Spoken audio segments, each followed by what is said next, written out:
Hey everybody, welcome to the Grub Gang. I am glad that you're here tonight. I don't know where you are. I'm in Oklahoma where they're predicting snow. Sounds like the middle of April to me. We're going to make a open-faced sandwich called the Kentucky Brown. We're going to start tonight with some leftover Easter ham.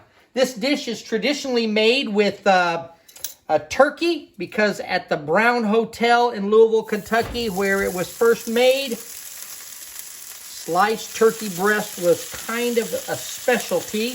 You can make it with shaved turkey, shaved ham. Like I said, tonight, we're going to use some of the leftover Easter ham. I think it'll work just as well for this particular dish. Okay, we're going to let that brown just a little bit. Let's talk about the Kentucky Brown and some of its incarnations. There have been a lot of different varieties, not only in the meat, but sometimes in the different sauces. Tonight, I'm going to make my version of a version that I tasted years ago in Denver, Colorado at Tom's Urban Cafe. I believe that location is now closed, but they are open, just not right now, but they are open in the New York Hotel and Casino on the Las Vegas Strip. And they don't have this sandwich anymore, but this is my version of their version of the Kentucky Brown. Those in Pittsburgh, Pennsylvania, they have the Devonshire sandwich, very similar. And so we're going to put our own spin on it tonight. Typically, or the traditional, would be a piece of toast, and then it would be the shaved or sliced turkey, and then they would put a Mornay or a cheese sauce on top of it, a little bit of tomato, a little bit of a couple of slices of bacon, a little bit of Parmesan cheese, and then that would go back into the oven or under the broiler or the salamander where it would get all brown and bubbly, and that would be the traditional. But like I said, you could put asparagus with this. Tonight I didn't have any fresh tomatoes. We're going to use some red peppers. And so we just simply want to kind of take what we have and build a sandwich that is open-faced. I think you'll enjoy. See if this is starting to get a little bit of color on it. This ham is already cooked, and so we don't really need to cook it. I want to brown it just a little bit, but I also want a little bit of that residual there as we're going to use it to build the gravy base, because we're not just going to do it with cheese sauce. We're going to put a brown, kind of a brown ham gravy on first, and then we'll put the cheese sauce on top of it. So we're going to let that go just a little bit. Let's talk about a couple of ingredients that I'm going to use tonight that are specialty. I'm going to fortify my gravy with some of this Better Than Bouillon mushroom base. You can get chicken base, you can get vegetable base, you can get beef base, but tonight I thought it would give us another level of flavor, and so that's what I'll be using when it's time for us to kind of fortify that sauce. I mentioned about thickening agents, and we're going to, tonight, we're going to use a cornstarch slurry, which is cornstarch and water that is gradually added until we get to the desired thickness. Here's kind of a general rule. If you thicken with flour, you're not going to have a clear sauce. If you thicken with cornstarch, it'll be a little more translucent. You want to be really careful. If you over-thicken with the cornstarch, it can be kind of gelatinous, especially as it cools down. And so use it with some care. I mentioned this instant brown gravy. I wouldn't really start to make a brown gravy in a pinch. Maybe you don't have everything that you need. You could use that to make the brown gravy even for tonight's recipe. You can also use it as a thickening agent. You'll notice right here, I've taken just a little bit of it and mixed it with water, and that will I'll be using this. I would use the same way as I would use the cornstarch. It also has not only a thickening property, but also a little bit of flavoring. I think we've got enough color on our ham. As I said, tonight, I don't need to cook the ham. I just want to get a little bit of those drippings on there. Oops, we're really cooking here tonight, folks. Get that out of the pan. And I want to move that to our warm oven so that it'll stay warm until such time as we're ready to put our sandwich together. Okay, now since it's a Kentucky origin by this particular dish, we're going to deglaze our pan by adding some liquid. That makes all of these pieces and parts lift off. I'm going to use a little bit of Kentucky bourbon. And like I said, we're not using very much in there. We just want all of those goodnesses to come out of the off the pan, and they're going to serve as part of the base. You can already see that it's cooking down and cooking away. So the next thing we're going to add is we're going to add some beef stock.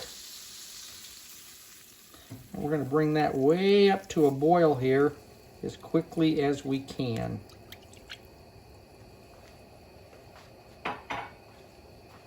Okay, now somewhere around here I have a whisk. Try to get all those pieces and parts. This is a non-stick pan, and typically it doesn't make very good drippings because, well, simply put, nothing sticks. But we do want to kind of break those up into our gravy base. We're going to have to thicken this. You can season this a couple of different ways. We will season with a little bit of black pepper. And we're going to season with a little bit of salt. Always want to watch the salt because we're going to be adding some of that mushroom base, and it is extremely salty and can overpower the dish if you're not careful. That's what that mushroom base looks like. We're going to put just a little of that in there.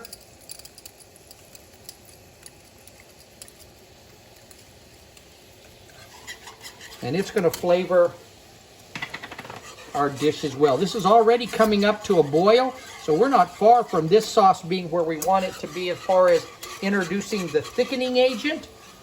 Remember, when it comes to any thickening agent, cornstarch, flour, a butter and flour mixture, that it's not going to come to its full thickness until such time as you have actually brought it back up to a boil. I've got some cornstarch here. It's settled just a little bit, so we're going to, let me kind of reincorporate all that together. That happens. It'll just be kind of thick at the bottom. Just stir it just a little bit, and a little bit it will it'll all come loose again, and it'll be more or it'll be easier for you to drizzle into the sauce. Again, you want to add a little at a time, and the reason why is because it's always easy to add more. It's not very easy to take it out. In fact, it's impossible. So we'll put just a little of that in there. We'll see how that thickens our sauce. We want it thick enough that when we put it over the sandwich, it doesn't just all run down onto the bottom of the plate, but kind of sets up on top of that meat. Just a little bit more here. I think we're going to be close. We're going to want to taste this one more time. Let me put just a little bit more in that, but let's go ahead and taste our seasonings for this right now. Oh, that's going to be just where we want it to be. Put just a touch, not much more in that. I think we'll be just where we want it to be. Okay, I'm going to slide this over to a burner over here for it to continue thickening. We don't really need much on there. And I'm going to reduce my heat, and we're going to make a little roux over here. A roux is equal portions of butter and flour. This is going to be not only a thickening agent, it's also going to give a little bit of flavor to our particular dish. Some people, when they're making a roux, will take their butter and they will bring it completely melt it down until it starts bubbling just a little bit. The reason being is it cooks a little bit of that water out. I just like mine to get going so that I know kind of how much flour to put in it. If it's too thin when you stir it, you can add a little more flour. If it's too thick, you can add just a little bit of oil. I prefer butter for the flavor. Let's see if that's just about what we need there. Notice it's kind of making a little bit of paste. I've said this on a previous episode, and that is the fact that roux are kind of a personal thing, especially down in the South, and that a roux that is a long roux that becomes a milk chocolate, then a chocolate, then a dark chocolate, those things get nursed a long time, and like I said, they're pretty personal. Tonight, we're going to keep this pretty blonde. We just want it as a little thickening. We want to cook a little bit of that flour taste out before we continue. We're making a cheese sauce or a Mornay sauce here. There are varieties of this. You can add additional seasonings. You can add beer to it to make it a beer cheese. we're just gonna make a plain old cheese sauce, but we're just not gonna make it plain. Gonna let that cook out just a little bit before we add our ingredients here. I am going to put in there just a little bit of a brown mustard. You can put a Dijon mustard. Some people say, well, do I have to put that in at all? Well, no, you don't have to. You don't have to make the dish at all. You can just stay home and eat bologna. I know, I like bologna too. So anyway, we'll stir that in there. It'll cook out a little bit of the sharpness, but it'll be a nice back note inside of this particular dish. We're gonna now go ahead and add some cream, heavy cream. You can also do kind of a half cream, half milk mixture. I just think that this kind of saves a little bit when it comes time to get the whole thing thick. We're gonna want this to come up to its initial or its original boil for it to start thickening up. And then we're gonna start adding the cheese just a little bit at a time. Just a second here, we'll bring up the heat just a little bit. You wanna be careful, you sure don't wanna scorch that milk, and when you start adding cheese, this is gonna want to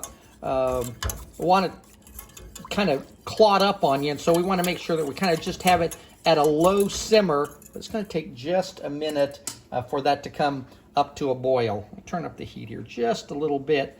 As soon as it does, we're gonna start adding our cheese. Tonight, I'm gonna use what I had in the pantry. I had some Colby, this is a Colby cheddar mix. We're gonna wanna put that in just a little bit at a time. You can use this is a heavier grate than I normally buy or normally have. I like the fine, especially for this dish, because it melts quicker. But here's what we're gonna do. We're gonna season this right now with just a little bit of black pepper. And we're gonna season it with a little bit of salt. The cheese is gonna have salt, so you wanna always be sure that you start kind of slow or a little bit with that. I think we've got enough of a boil here. You'll notice it's already getting thick. The cheese is gonna thicken it up more. We can add some more cream if we need to. We'll just have to season it appropriately. So we'll put just a little bit of that cheese in there. And then we wanna stir that while it melts. Already it's coming together.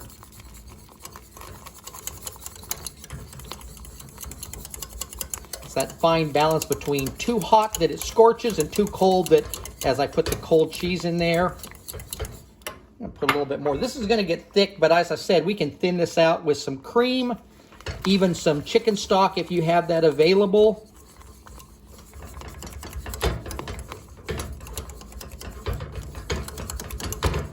I don't know if I mentioned it earlier, that cornstarch tonight, I thickened that, not with water as I might normally do, but I did with some of the broth that I was gonna use. I'm gonna put just a little more cream in this. Like I said, I want the consistency to kind of set up on the sandwich, and we don't want it to, ooh, we're getting really splashy on everything tonight. We want it to be kind of run down off the sides, but still stand up on it. And it will be thicker when it's served than what we have on the hot skillet here or the hot stove, because it will cool off just a little bit. Okay, I think that's just about the right. We're gonna put in 2 more ingredients now. One is a couple of drops of Tabasco hot sauce. Not a lot, we're not really, it's more for the flavor, but a little bit of a back note there. And then we're gonna put just a little bit of Worcestershire sauce in that. Maybe one more. We'll stir that all together. And I think we just about have this where we want it to be. And we can plate this dish all up. Let's do one quick test. You want to taste as you go along because you need to know about your seasonings. Delicious. All right, let's talk about plating this particular dish. I have prepared some little toasts ahead of time. We'll start with one of those and some crispy bacon, which we're going to add to the top. And let's take out our ham there as well, and we'll put this together. We'll start with a piece of toast. I had some French bread here. You can make it garlicky if you want. Then we're going to take that ham that we have already colored in the skillet. And we're going to put that along the top. This would be, like I said, you could put shaved ham, you could put shaved turkey, you could put actually both, which I often do. Let's set that out of the way there. Now we're going to take and we're going to put some of this brown gravy over the top. You can serve this with a side of something if you'd like, but here's what I found is that there's a lot of food here. So we're going to just start with just a little bit of that. It's going to run off there and run down into that. And then let's do a little bit of this cheese sauce. One more good stir. Put that right down the middle.